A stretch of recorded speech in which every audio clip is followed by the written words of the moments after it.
आज हम बात करने वाले हैं यूपी ट्रिपल पेट के पिछली परीक्षाओं में पूछे गए कुछ बहुत ही महत्वपूर्ण प्रश्नों की। चलिए वीडियो को शुरू करते हैं। अगर आप चैनल पर नए हैं तो सब्सक्राइब जरूर करिएगा।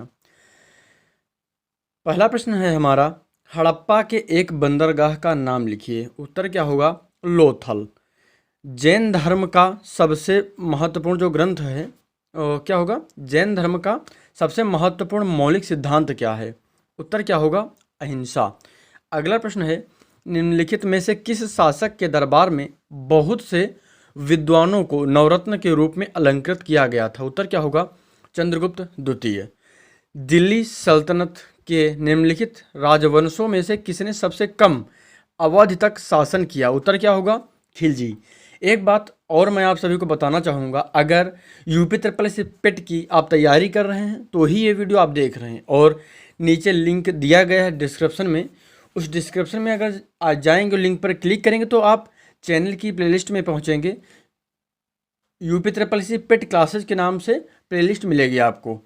इस प्लेलिस्ट में सिर्फ वही वीडियो अपलोड किए गए हैं जो आपकी परीक्षा के लिए बहुत ही इम्पोर्टेंट हैं, और पिछली 2 परीक्षाओं में यहाँ से प्रश्न कई बार बने हैं, उनको ध्यान में रखकर वीडियो बनाए गए हैं। उन सभी वीडियोज़ को अगर आप देखते हैं तो आप बहुत ही बेहतर स्कोर कर सकते हैं। वहाँ पर बहुत सारे वीडियो आपको मिलेंगे और इम्पोर्टेंट वीडियो मिलेंगे महत्वपूर्ण प्रश्नों के साथ।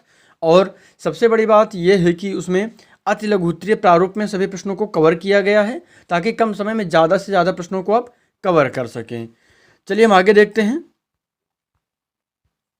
अगला प्रश्न होगा, डलहौजी ने भारत में ब्रिटिश साम्राज्य के लिए किस नीति के माध्यम से अवध को कब्जे में लिया? उत्तर क्या होगा? हड़प नीति के माध्यम से। अगला प्रश्न है, निम्नलिखित में से किनके द्वारा 1857 की क्रांति की शुरुआत की गई? उत्तर क्या होगा? सिपाहियों के द्वारा। 1857 की जो क्रांति हुई थी कहाँ से शुरू हुई थी? मेरठ की छावनी से। आगे हम देख लेते हैं। यहाँ पर जो बार बार आ जाता है निम्नलिखित, दरअसल ये जो प्रश्न बनाए गए हैं ये प्रश्न पत्र से बनाए गए हैं। वहाँ पर जो प्रश्न दिए गए थे बहुविकल्पीय प्रारूप में थे और इनको कवर किया गया है अति लघुत्तरीय प्रारूप में, इसीलिए ये निम्नलिखित आ जा रहा है बार बार। तो हम आप ध्यान देंगे। बंगाल में किस आंदोलन के दौरान तिरंगा झंडा लाल, हरा और पीला डिजाइन किया गया था? उत्तर क्या होगा? स्वदेशी आंदोलन के दौरान। अगला प्रश्न क्या होगा, खलीफा की अस्थायी शक्तियों की रक्षा के लिए मार्च किस सन में, यानी मार्च में किस सन में बॉम्बे में एक खिलाफत समिति का गठन किया गया था? उत्तर क्या होगा? मार्च 1919 में। आगे हम देख लेते हैं। अगला प्रश्न क्या होगा, भारत सरकार अधिनियम 1935 के अनुसार मुख्य न्यायाधीश के साथ कितने न्यायाधीशों की नियुक्ति की गई थी? उत्तर क्या होगा? 6।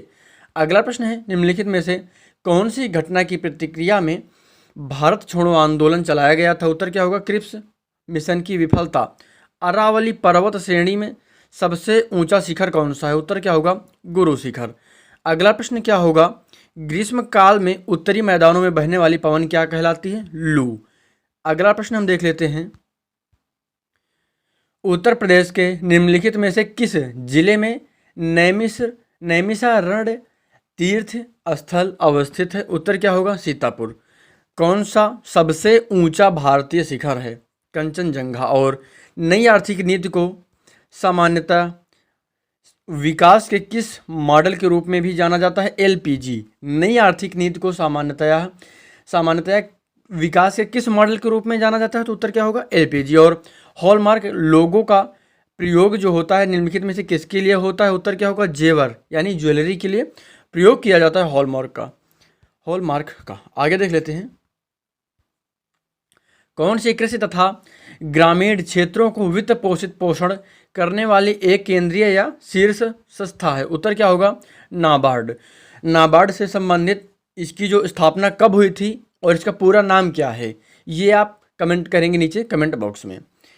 आगे देख लेते हैं। अगर ये आपको आता है तो कमेंट करिएगा, नहीं आता है तो इसको सर्च करिएगा। अगर आप इसे सर्च करते हो तो मुझे लगता है आराम से ये किस सन में इसकी स्थापना हुई थी ये सर्च कर लीजिएगा, और इसका पूरा नाम क्या है ये जब आप सर्च कर लेंगे तो आपको याद हो जाएगा निश्चित तौर पर, ये कभी आप भूलेंगे नहीं। आगे देख लेते हैं। 1991 के आर्थिक सुधारों के द्वारा निम्न में से किस समस्या की ओर ध्यान दिया गया था? उत्तर क्या होगा? विदेशी मुद्रा भंडार में संकट। निम्नलिखित में से कौन सा अनुच्छेद धन विधेयक को परिभाषित करता है? अनुच्छेद 111। यहाँ पर डेट दिया गया है। इसमें कौन सा क्या होगा? वे सिद्धांत हैं जिन्हें राज्य को नीतियों का निर्माण करते समय ध्यान में रखना चाहिए। उत्तर क्या होगा? राज्य नीति के सिद्धांत, निदेशक सिद्धांत क्या हो जाएगा? राज्य नीति के निदेशक सिद्धांत वे आदर्श हैं जिन्हें राज्य को नीतियों का निर्माण करते समय ध्यान में रखना चाहिए। आगे देख लेते हैं, निम्न में से किसमें मौलिक कर्तव्यों को उल्लेखित किया गया है? भाग 4 का में भारतीय संविधान का अनुच्छेद 343 किसके बारे में है? संघ की राजभाषा। इंपॉर्टेंट है ये प्रश्न, और अनुच्छेदों से संबंधित प्रश्न लगातार बनते आए हैं। तो संविधान से रिलेटेड भी मैंने जो अभी बताया है आपको प्लेलिस्ट यूपी ट्रिपल एससी पेट की, जिसका लिंक नीचे मैंने डिस्क्रिप्शन में दिया है, उसमें कई सारे वीडियो मिलेंगे, उसमें ये भी वीडियो शामिल है, उसे आप जरूर देखिएगा। निम्न में से कौन सी सर्वोच्च न्यायालय के न्यायाधीशों की सेवानिवृत्ति की सही आयु है? उत्तर क्या होगा? 65 वर्ष। निम्न में से कौन सा इंद्रधनुष के 7 रंगों में से एक नहीं है? सफेद। अगला प्रश्न क्या है? निम्न में से किस गैस को ग्रीन हाउस गैस के रूप में नहीं जाना जाता है? ग्रीन हाउस गैस के रूप में नहीं जाना जाता है आर्गन। वॉशिंग सोडा किसका प्रचलित नाम है? वॉशिंग सोडा किसका प्रचलित नाम है? उत्तर क्या होगा? Sodium carbonate. अब आप इसका सूत्र लिखेंगे, नहीं पता है, नहीं आपको याद है इस समय, तो सर्च करिएगा। अगर आप इस तरह से सर्च कर करके याद करते हैं तो निश्चित तौर पर जो चीज़ें आप सर्च करके याद करेंगे वो आप कभी भूलेंगे नहीं, और जो चीज़ें आप सर्च करें उसको एक नोट्स बनाइएगा, उसमें जरूर लिख लिया करें। आगे देख लेते हैं, ओजोन होल किससे संबंधित है? समताप मंडल। ओजोन परत, समताप मंडल में ओजोन परत की मोटाई में कमी से। अच्छा, यहाँ से एक प्रश्न बन सकता है, ओजोन दिवस कब मनाया जाता है? इंपॉर्टेंट प्रश्न है ये सारे, और महत्वपूर्ण दिवसों से संबंधित भी मैंने एक वीडियो अपलोड किया है उसी प्लेलिस्ट में। इसीलिए मैं बार बार प्लेलिस्ट का जिक्र कर रहा हूँ, ताकि जब आप उसे देखेंगे तो निश्चित तौर पर एक बहुत ही बढ़िया कंटेंट वहाँ पर आपको देखने के लिए मिलेगा। आगे देख लेते हैं, पौधे अपने पौधों तत्व मुख्यतः कहाँ से प्राप्त करते हैं? उत्तर क्या होगा? मिट्टी। आगे देख लेते हैं, धरेश का सही संधि विच्छेद क्या है? धरा ईस, धरा प्लस ईस। नागर का पर्यायवाची शब्द क्या है? चतुर। सन्यासी का विलोम शब्द क्या है? गृहस्थ। पर्यायवाची और विलोम शब्द आप देख लीजिएगा, ये 100% एक प्रश्न तो आना ही आना है। और ये मुहावरा कोल्हू का बैल होना का अर्थ क्या है? बुरी तरह काम में लगे रहना, यानी रातों दिन काम में लगे रहना जो होगा उसको क्या कहेंगे? जो लगा रहता हो कोल्हू का बैल हो गया है, ये कहा जाता है। जो लगातार काम किया करते हैं उनको यही कहा जाता है, भैया कोल्हू का बैल हो गए हो क्या। तो ये एक कहावत है, एक मुहावरा है। आगे हम देख लेते हैं, ओमान की राजधानी का नाम क्या है? मस्कट। राज्य की राजधानियां और देश उनकी राजधानियां और मुद्रा, यहाँ से प्रश्न बनेंगे ही बनेंगे, इसको आप जरूर कवर कर लीजिएगा। भारत में अंतर्राष्ट्रीय श्रमिक दिवस किस दिन मनाया जाता है? 1 मई को। अभी मैंने आपको बताया है, दिवसों से संबंधित महत्वपूर्ण दिवसों के लिए मैंने एक वीडियो अलग से बनाया है, उसे आप जरूर देखिएगा। किस शहर को राजस्थान का सफ़ेद शहर कहा जाता है? उदयपुर। और संगाई महोत्सव किस राज्य में आयोजित किया जाता है? उत्तर क्या होगा? मणिपुर। आगे देख लेते हैं, अगला प्रश्न है, संयुक्त राज्य अमेरिका का राष्ट्रीय खेल क्या है?